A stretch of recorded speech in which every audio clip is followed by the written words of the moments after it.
mayamna khawna ngainaba thangdo akhoi migi misok chandanaba adudagidi migi minu chandanaba ko akhoi na akhoi gi mon makha thamasu yai aduga akhoi gi bekta hapsabu yai migi misok minu chandanaba ko thangdo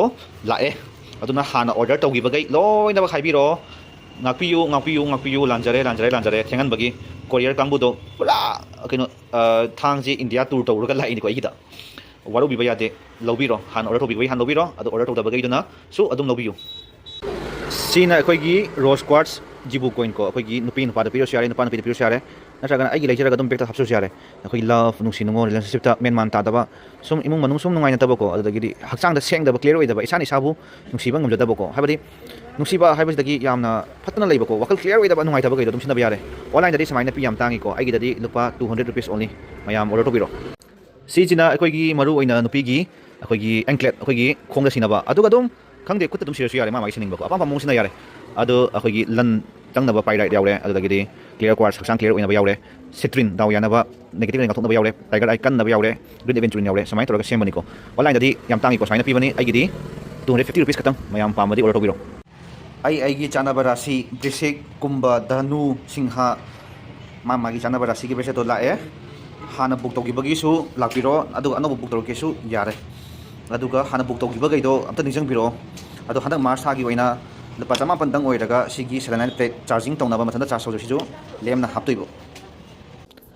mayam sigi payar ki frame 7 running course yaura bako si se sonatagi handaki yoksang ban ki oina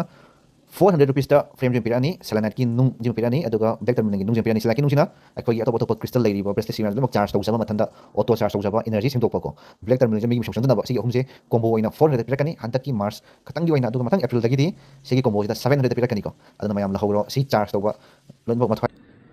isagi life da ai da ba leiba da salam pang da ba mi gi mi shong sangba minu sangba mapong mai yeng thongning ba ai cha je kari line tamai sanai kari line tamhan ji ge khoji ge yeng thongning ba ai gi mapong mai je kamai leiri kari line chanai lai patam tam la ta ya ba na te ko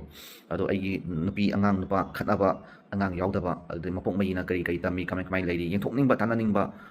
fataba salam pang da ba yeng thongning ba ta ga su pijari ba na ba message sabiro ado hojik ki ai baba na ba na palam da lei palam lei bani na oina phone da ina wari sanasi ko appointment book tobiro ado ga phone da dum wari sanaga consultant tobi hai ko hen hen kamin mi tar ga di message sabiro tanasi yumgi cat yengning ba yumgi chatra gi khun bagi kayat ki yengning ba khoning ba lei tar ga su tana biro isama chartered engineer ju oi jai civil engineer structure